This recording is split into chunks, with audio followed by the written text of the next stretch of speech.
যেহেতু একটা কনস্ট্যান্টলি বেঈমান গদ্দার রোজ একটা রেটরিক চলছে আর কি, প্রতিদিন প্রতিনিয়ত আরো বেশি লোককে বেঈমান বলতে হচ্ছে এবং হবে।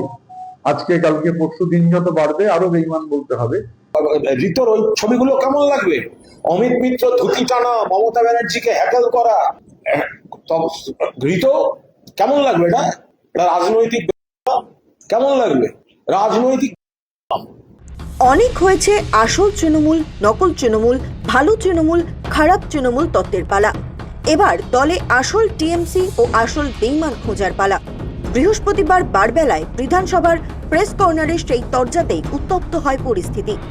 রাজ্য রাজনীতিতে বেইমান ও গদ্দার তরজা এখন তুঙ্গে। বিধানসভায় বসে তৃণমূলের ম্যানেজিং ডিরেক্টর পদে উন্নীত হওয়া কুণাল ঘোষকে নাম না করে আক্রমণ শানালেন বিধানসভার বিরোধী দলনেতা ঋতব্রত বন্দ্যোপাধ্যায়। কুণাল ঘোষের এক দশক পুরনো একটি চিঠির প্রসঙ্গ টেনে পাল্টা কটাক্ষ ছুড়ে দিয়েছেন তিনি। ঋতব্রতর স্পষ্ট হুঁশিয়ারি, কাঁচের ঘরে বসে অন্যের দিকে ঢিল ছুটতে নেই। সম্প্রতি ম্যানেজিং ডিরেক্টর পদে উন্নীত হওয়া যারা বেঈমান বেঈমান বলছেন, ঘটনাচক্রে সেরকম একজন তৃণমূল কংগ্রেসের সাংসদ ছিলেন। সাংসদ থাকা অবস্থায় গ্রেপ্তার হয়েছিল এবং জেলে বন্দী থাকা অবস্থায় একটা 91 পাতার চিঠি অ্যাড্রেস করা হয়েছিল দেশের প্রধানমন্ত্রীকে, দেশের স্বরাষ্ট্রমন্ত্রীকে, সিবিআই ডিরেক্টরকে। এই যে 91 পাতার এটা একটা দলিল, এই দলিল একটা দল তুলে দেওয়ার জন্য যথেষ্ট। আমি আসলে একটা 91 পাতার চিঠি পড়ছিলাম। কাছের ঘরে বসে ঢিল ছুটতে নেই, লোককে বেঈমান গদ্দার বলছেন, ভালো কথা, 91 পাতার দলিলটা একটু দিদিমণি পড়ুন। 10 বছর পুরনো 91 পাতার চিঠি।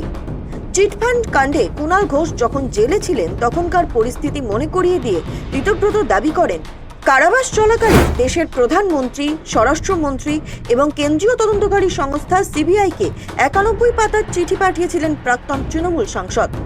বিরোধী দলনেতার বক্তব্য অনুযায়ী সেই চিঠিতে তিনি জেলের ভিতরে নিজের জীবন নাশের আশঙ্কা প্রকাশ করেছিলেন এবং লিখেছিলেন, জেলের মধ্যে যদি তার কিছু হয়ে যায় তবে যেন এই চিঠিকেই চূড়ান্ত মান্যতা দেওয়া হয়। এই বিষয়টিকে হাতিয়ার করে ঋতব্রতর প্রশ্ন, 91 পাতার এই চিঠি আসলে একটি নিরেট দলিল, যা একটা আস্ত রাজনৈতিক দল তুলে দেওয়ার জন্য যথেষ্ট। দলের সাংসদ হিসেবে তখন কি তিনি দলের বিরুদ্ধে বেইমানি করেননি? আর আজ অন্য লোককে বেইমান গদ্দার বলছেন? বৃহস্পতিবার সাংবাদিক বৈঠকে কুণাল ঘোষকেই ঘুরিয়ে বেইমান বলে আক্রমণ শানান ঋতব্রত। অ্যাড্রেস করা হয়েছিল দেশের প্রধানমন্ত্রীকে, দেশের স্বরাষ্ট্রমন্ত্রীকে, সিবিআই ডিরেক্টরকে। এবারে এই যে 91 পাতার চিঠি, এবং সেই চিঠিতে উল্লেখ করা হয়েছিল যে তৎকালীন মুখ্যমন্ত্রী মমতা বন্দ্যোপাধ্যায়ের পুলিশ যদি জেলের মধ্যে কিছু করে তাহলে এই 91 পাতার চিঠিকেই যেন তার শেষ বয়ান হিসেবে ধরে নেওয়া হয়। মোদ্দা কথায় এই যে 91 পাতার এটা একটা দলিল, এই দলিল একটা দল তুলে দেওয়ার জন্য যথেষ্ট।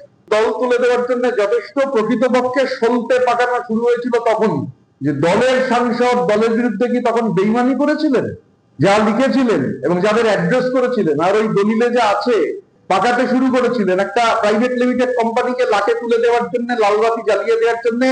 এই 91 পাতার দলিল is enough, more than enough. বিরোধী দলনেতার অভিযোগ করেন, ওই চিঠিতে কুণাল ঘোষ অনেকের সম্পর্কেই নানান চাঞ্চল্যকর তথ্য লিখেছিলেন, যার মধ্যে সিংহভাগ জুড়ে ছিলেন রাজ্যের তৎকালীন মুখ্যমন্ত্রী মমতা বন্দ্যোপাধ্যায়।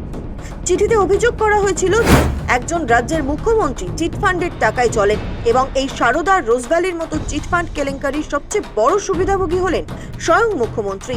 তো সব থেকে বেশি যার জন্য পাতা বরাদ্দ তিনি রাজ্যের প্রাক্তন মুখ্যমন্ত্রী মমতা বন্দ্যোপাধ্যায়। এই চিঠিতে লেখা রয়েছে যে একজন রাজ্যের নির্বাচিত মুখ্যমন্ত্রী চিটফান্ডের পয়সায় চলেন, যে গোটা ভারতবর্ষে চিটফান্ডের সব থেকে বড় বেনিফিশিয়ারির নাম শ্রীমতী মমতা বন্দ্যোপাধ্যায়। এই প্রসঙ্গে তৃণমূল নেত্রীর উদ্দেশ্যে ঋতব্রত বলেন, দিদিকে অনুরোধ, দলের ওই নতুন ম্যানেজিং ডিরেক্টরের কাছ থেকে চিঠিটা নিয়ে একবার ভালো করে পড়ুন। 15 দিনের মধ্যে যদি ওই চিঠি ওর কাছ থেকে না পান তবে কুরিয়ার করে সেই চিঠির কপি দিদির ঠিকানায় পাঠিয়ে দেওয়া হবে। রাজ্যের মাননীয় প্রাক্তন মুখ্যমন্ত্রী দিদিকে অনুরোধ করব যে আপনি ম্যানেজিং ডিরেক্টরের কাছ থেকে চিঠিটা চেয়ে নিন, এই 91 পাতার চিঠি। চিঠিটা ভালো করে পড়ুন। ভালো করে পড়লে আপনি বুঝতে পারবেন যে আপনার দল তুলে দেওয়ার সলতে কবে পাকানো শুরু হয়েছিল আর কে হচ্ছে দল তুলে দেওয়ার সলতে পাকাতে শুরু করেছিল। আর যদি 15 দিনের মধ্যে আপনার কাছে চিঠিটা না পৌঁছায়, আমরা কুরিয়ার করে 30B হরিশ চ্যাটার্জি স্ট্রিটে এই চিঠিটা দিদিকে পাঠিয়ে দেবো। 10 বছর আগেই দল ভাঙার সলতে পাকানো।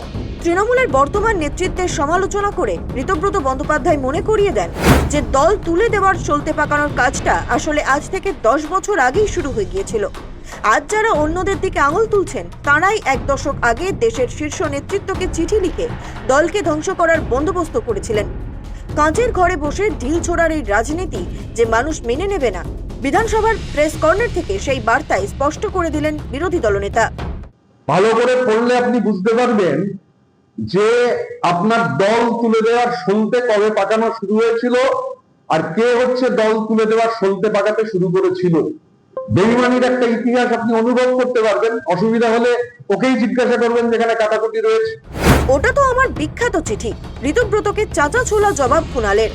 লক্ষ্মীবারের বারবেলায় যখন প্রধানমন্ত্রী, স্বরাষ্ট্রমন্ত্রী এবং কেন্দ্রীয় তদন্তকারী সংস্থা সিবিআই কে লেখা কুণাল ঘোষের সেই 91 পাতার চিঠি নিয়ে কটাক্ষ ছুড়ে দেন ঋতব্রত, ঠিক তারপরেই বিধানসভাতে বসেই ঋতব্রতর কটাক্ষের পাল্টা জবাব দিয়ে দেন কুণাল ঘোষ। বেলেঘাটের বিধায়ক তথা কালীঘাটপন্থী তৃণমূল নেতা অবশ্য দাবি করেন সেই সময় তার কাঁধে বন্দুক রেখেছিলেন দলেরই কয়েকজন সদস্য।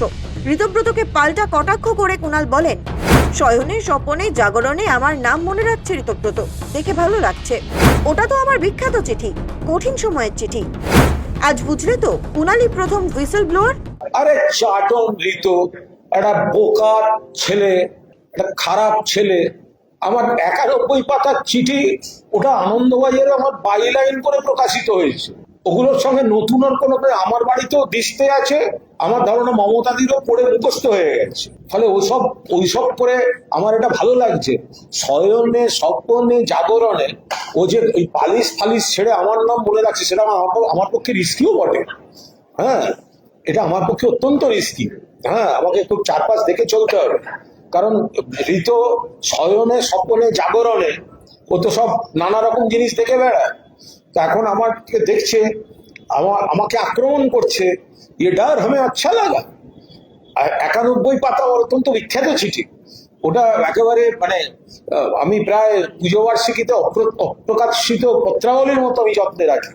আমার জীবনে অত্যন্ত কঠিন সময়ের ঋতু, যে সময়টাকে আমাকে কাঁধে বন্দুক রেখেছিল, নিশ্চিত আমি বলি তো আমার দলের কয়েকজন রেখেছিল। আমার অভিমান ছিল, অভিযোগ ছিল, তার মধ্যে আসল লোকটি মারা গেছে, আমি আর নাম বলতে চাই না, মৃত লোককে আর কত গালা আসবে। আমি এখানে অভিযোগ করেছি, তার মানে তো এটাও মানতে হবে চাটন ঋতু যে Kunal Ghosh was the first whistle blower. যদি ওই চিঠিকে মান্যতা দিতে হয় তাহলে তোমরা কিসের বিপ্লবী? হ্যাঁ, কিসের বিপ্লবী? কুণাল ঘোষ একা জেলের মধ্যে থেকে বিপ্লব করে গেছিল। কোথায় ছিলে ভাই তোমরা তখন? আমার নেত্রী বুঝে নেবে, আমি বুঝে নেব। আমাকে এই ঘুরে ঘুরে দল করতে হয় না। যেদিনকে কুণাল ঘোষ 91 পাতার চিঠি দিয়েছে সেই মাসেও কুণাল ঘোষ পার্টিকে মেম্বারশিপ দিয়েছে, কারণ কুণাল ঘোষ নিজেকে তৃণমূল কংগ্রেসের একজন সৈনিক মনে করে। ঋতর ওই ছবিগুলো কেমন লাগবে? অমিত মিত্র ধুতি টানা, মমতা ব্যানার্জিকে হ্যাকেল করা, ঋত কেমন লাগবে? এটা রাজনৈতিক কেমন লাগবে? রাজনৈতিক তাৎপর্যপূর্ণ বিষয় হলো বুধবারই তৃণমূল নেত্রী মমতা বন্দ্যোপাধ্যায় বিক্ষুব্ধ শিবিরকে বার্তা দিয়ে বলেছেন, বেঈমানদের কথায় বেঈমানি করবেন না, এখনো সময় আছে, ঘরে ফিরে আসুন। আর যারা বেঈমান তাদের জন্য অত্যাচার বিজেপি আরো বাড়িয়েছে। এই বেঈমানদের ক্ষমা করবেন না। তারা আজকে বিজেপির দোসর হয়ে গেছে এবং তারা বলছে আমাদের বিজেপির মুখ্যমন্ত্রী পাঠিয়েছেন। তা এত ছলনা কেন? ডাইরেক্ট যে কর্মীদের রক্ত নিয়ে, আমার দেয়া সিম্বল নিয়ে ইলেকশনে দাঁড়িয়েছেন, হয় তৃণমূল করুন আমাদের সাথে, আর তা না হলে বিজেপির কোলে গিয়ে মনে রাখবেন যতই দুলুন, দোলাও দোলাও দোলাও আমার হৃদয় হবে না। দানবিক এখনো সময় আছে। বিজেপির কোলে আশ্রয় না নিয়ে নিজের ঘরে ফিরে একবার পরিবারকে প্রশ্ন করুন, একবার মানুষকে প্রশ্ন করুন। সরাসরি বিজেপি করুন, আর তা নাহলে সরাসরি তৃণমূল করুন। মাঝ রাস্তায় থাকবেন না। মাঝ গঙ্গায় গেলে এপারও যাবে ওপারও যাবে। মমতার এই বার্তার 24 ঘন্টার মধ্যে বিধানসভায় রীতিমতো এবার দলে আসল টিএমসি ও আসল বেইমান খোঁজার পালা। বৃহস্পতির বারবেলায় বিধানসভার প্রেস কর্নারে ঋতব্রত এবং কুণালের সেই তরজাতেই উত্তপ্ত হয়ে উঠল পরিস্থিতি। সৌভিক সান্যালের রিপোর্ট, সময় কলকাতা।